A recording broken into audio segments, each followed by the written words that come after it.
patrullas navales en ক্যারিবীয় সাগরের শান্ত জলরাশি পরিণত হয়েছে এক জ্বলন্ত অগ্নিগর্ভে, যেখানে বারুদের গন্ধ আর আসন্ন ঝড়ের পূর্বাভাস মিলেমিশে একাকার।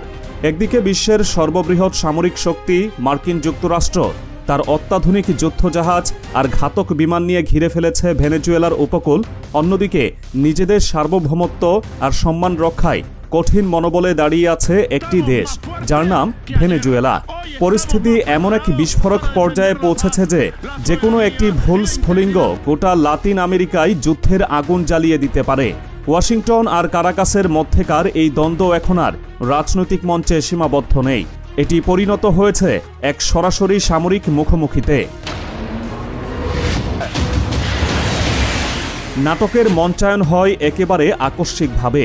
আন্তর্জাতিক জলসীমায় যখন মার্কিন নৌবাহিনীর অন্যতম শক্তিশালী ডেস্ট্রয়ার ইউএসএস জেসন ডানহাম তার উপস্থিতি জানান দিচ্ছিল, ঠিক তখনই তার মাথার উপর দিয়ে তীব্র গর্জনে উড়ে যায় দুটি ভেনেজুয়েলান F-16 যুদ্ধবিমান। মুহূর্তের মধ্যে আকাশ জুড়ে তৈরি হয় এক শ্বাসরুদ্ধকর উত্তেজনা।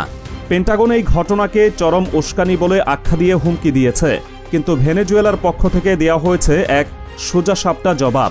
এটি উস্কানি নয়, এটি নিজেদের আকাশসীমা ও সার্বভৌমত্ব রক্ষার অধিকার। প্রেসিডেন্ট ডোনাল্ড ট্রাম্প এবং প্রেসিডেন্ট নিকোলাস মাদুরোর মধ্যেকার দীর্ঘদিনের শীতল সম্পর্ক যেন এই একটি ঘটনাতেই আগ্নেয়গিরির মতো ফেটে পড়ার উপক্রম হয়েছে।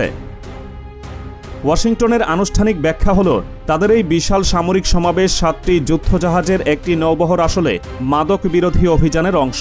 তাদের অভিযোগ, ভেনেজুয়েলার সরকার মাদক মাফিয়াদের দ্বারা নিয়ন্ত্রিত এবং এই অভিযান সেই চক্রকে সমূলে উৎপাটন করার জন্যই। কিন্তু এই ব্যাখ্যাকে একটি নির্লজ্জ মিথ্যাচার এবং আগ্রাসনের অজুহাত হিসেবে দেখছে কারাকাস। এই উত্তেজনার আগুন লেগেছে কয়েকদিন আগের এক ঘটনায়। সে সময় মার্কিন বাহিনী ভেনেজুয়েলা থেকে আসা একটি নৌযানে অতর্কিত হামলা চালিয়ে এর 11 জন আরোহীর সকলকেই হত্যা করে। প্রেসিডেন্ট ট্রাম্প নিজে এই হামলার দায় স্বীকার করে বলেন, নৌকাটি মাদক বহন করছিল এবং আরোহীরা ছিল কুখ্যাত অপরাধী চক্র ট্রেন্দে আরাগুয়ায়ের সদস্য। কিন্তু কারাকাস এই দাবিকে সম্পূর্ণ ভিত্তিহীন বলে উড়িয়ে দিয়েছে। তাদের মতে এটি কোনো অভিযান নয়, এটি একটি পরিকল্পিত ও বিচার বহির্ভূত হত্যাকাণ্ড। আন্তর্জাতিক মানবাধিকার সংগঠনগুলোও প্রশ্ন তুলেছে, কোনো বিচারিক প্রক্রিয়া ছাড়া নিছক সন্দেহের বশে একদল মানুষকে এভাবে হত্যা করা কোন ধরনের আইনের আওতায় পড়ে? এই নির্মম ঘটনার পরই ভেনেজুয়েলার যুদ্ধবিমানের ওই সাহসী উড্ডয়নকে আর বিচ্ছিন্ন ঘটনা হিসেবে দেখা হচ্ছে না। এটি ছিল মাদুরো সরকারের পক্ষ থেকে ওয়াশিংটনের জন্য একটি স্পষ্ট বার্তা, আঘাত এলে পাল্টা আঘাতের জন্য তারাও প্রস্তুত। প্রেসিডেন্ট নিকোলাস মাদুরো এক ঐতিহাসিক ভাষণে হুঙ্কার দিয়ে বলেছেন, যদি ভেনেজুয়েলার মাটিতে একটিও মার্কিন বুলেট এসে পড়ে, তবে তাদের 3,40,000 সক্রিয় সেনা এবং 80 লাখের বেশি রিজার্ভিস্ট সদস্য মাতৃভূমি রক্ষার জন্য সশস্ত্র সংগ্রামে ঝাঁপিয়ে পড়বে। এই ঘোষণা নিছক কথার কথা নয়, এটি একটি জাতির প্রতিরোধের অঙ্গীকার। মার্কিন যুক্তরাষ্ট্র শুধু নৌবহর পাঠিয়েই ক্ষান্ত হয়নি। ফ্লোরিডা এবং পুয়ের্তো রিকোর বিমান ঘাঁটিগুলোতে মোতায়েন করা হচ্ছে বিশ্বের সবচেয়ে আধুনিক স্ট্রেলথ যুদ্ধবিমান F-35। বিশেষ প্রশিক্ষণ দেওয়া হচ্ছে মেরিন কর্পসের কমান্ডোদের। মার্কিন পররাষ্ট্রমন্ত্রী মার্কো রুবিও লাতিন আমেরিকা সফরে গিয়ে সরাসরি যুদ্ধের হুমকি দিয়েছেন। তিনি বলেছেন, মাদক কার্টেলগুলো আমাদের জাতীয় নিরাপত্তার জন্য হুমকি, প্রয়োজন হলে তাদের উড়িয়ে দেওয়া হবে। শুধু তাই নয়, ভেনেজুয়েলার দুটি সংগঠন ট্রেন্দে আরাগুয়া এবং কার্টেলদের লস সোলেসকে নার্কো টেরোরিস্ট বা মাদক সন্ত্রাসী সংগঠন হিসেবে তালিকাভুক্ত করেছে ওয়াশিংটন। এই তকমাটি যেন ভেনেজুয়েলার যে কোনো সামরিক আগ্রাসনের আইনি ছাড়পত্র তৈরির একটি অপকৌশল। ভেনেজুয়েলার এই পরিস্থিতি মনে করিয়ে দেয় পৃথিবীর আরেক প্রান্তের একটি দেশের কথা। মধ্যপ্রাচ্যে বছরের পর বছর ধরে মার্কিন সাম্রাজ্যবাদের বিরুদ্ধে যে দেশটি একাই একটি প্রতিরোধ প্রাচীর হয়ে দাঁড়িয়ে আছে, সেই দেশটির নাম ইরান। তাই আজ যেন ভেনেজুয়েলা দক্ষিণ আমেরিকায় আবির্ভূত হয়েছে আরেক ইরান হয়ে।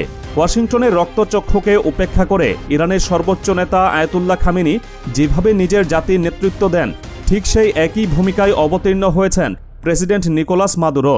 তিনি আজ ভেনেজুয়েলার অদম্য সাহসের প্রতীক, যিনি আমেরিকার চোখে চোখ রেখে কথা বলছেন। ইরান এবং ভেনেজুয়েলা দুটি দেশের আদর্শগত অবস্থানও এক। দুটি দেশই মার্কিন আধিপত্যবাদের ঘোর বিরোধী এবং নিজেদের স্বাধীন পররাষ্ট্রনীতিতে অটল। আর এ কারণেই দুটি দেশকেই ভুগতে হয়েছে কঠোর মার্কিন নিষেধাজ্ঞার যন্ত্রণা। কিন্তু অর্থনৈতিক চাপ কিংবা সামরিক হুমকি কোনো কিছুই তাদের মাথানত করাতে পারেনি। এই অভিন্ন শত্রু আমেরিকা এই দুই দেশকে পরিণত করেছে একে অপরের সবচেয়ে বিশ্বস্ত বন্ধুতে। তাদের এই বন্ধুত্ব এতটাই গভীর যে মার্কিন আগ্রাসনকে যৌথভাবে মোকাবেলা করার জন্য ইরান ও ভেনেজুয়েলার মধ্যে স্বাক্ষরিত হয়েছে ২০ বছর মেয়াদী এক ঐতিহাসিক প্রতিরক্ষা চুক্তি। এই প্রতিরক্ষা চুক্তির অধীনেই ইরান তার সামরিক প্রযুক্তি দিয়ে ভেনেজুয়েলাকে শক্তিশালী করে তুলেছে। যখন মার্কিন যুদ্ধজাহাজগুলো ভেনেজুয়েলার উপকূল ঘিরে ফেলেছে, তখন মাদুরোর বাহিনী প্রস্তুত হচ্ছে ইরানের নকশায় তৈরি বিধ্বংসী ড্রোন নিয়ে। ২০১২ সাল থেকেই ইরানের সহায়তায় ভেনেজুয়েলা ড্রোন তৈরি করছে, যা শুরুতে নজরদারির কাজে ব্যবহৃত হলেও এখন তা পরিণত হয়েছে আক্রমণকারী ড্রোনে। এই ঘাতক ড্রোনগুলো দিয়েই ভেনেজুয়েলা তার উপকূলীয় প্রতিরক্ষা ব্যবস্থাকে দুর্ভেদ্য করে তুলেছে। শুধু ড্রোন নয়, ইরান ভেনেজুয়েলাকে সরবরাহ করেছে বিভিন্ন পাল্লার মিসাইল ব্যবস্থাও, যা যেকোনো আগ্রাসী শক্তিকে জবাব দেওয়ার জন্য যথেষ্ট। ইসরায়েল আমেরিকার সংঘাতের সময় আয়াতুল্লাহ খামেনি যেমন নিয়মিত ভাষণের মাধ্যমে তার দেশের সামরিক বাহিনী ও জনগণকে উজ্জীবিত করতেন, ভেনেজুয়েলার ক্ষেত্রেও ঠিক একই কাজটি করছেন নিকোলাস মাদুরো। তার প্রতিটি ভাষণ, প্রতিটি বক্তব্য দেশের মানুষকে ঐক্যবদ্ধ করছে। তার ডাকে সাড়া দিয়ে সাধারণ মানুষ দলে দলে নাম লেখাচ্ছে মিলিশিয়া বাহিনীতে।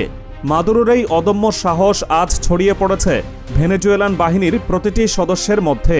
আর তারই প্রতিফলন দেখা গেছে ক্যারিবীয় সাগরের আকাশে, যখন মার্কিন ডেস্ট্রয়ারের মাথার উপর দিয়ে তীব্র বেগে উড়ে গিয়েছিল ভেনেজুয়েলার যুদ্ধবিমান।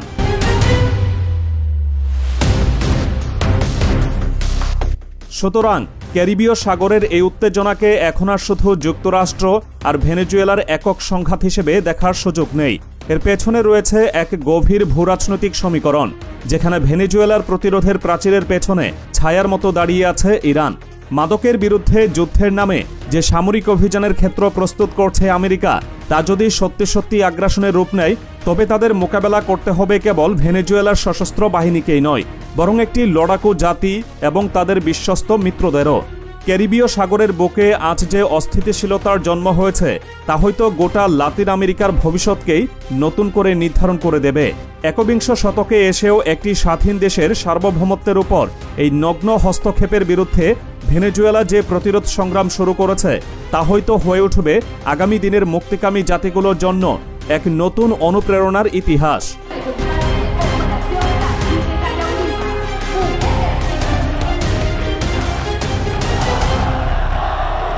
Que me siento muy orgulloso como comandante en jefe de la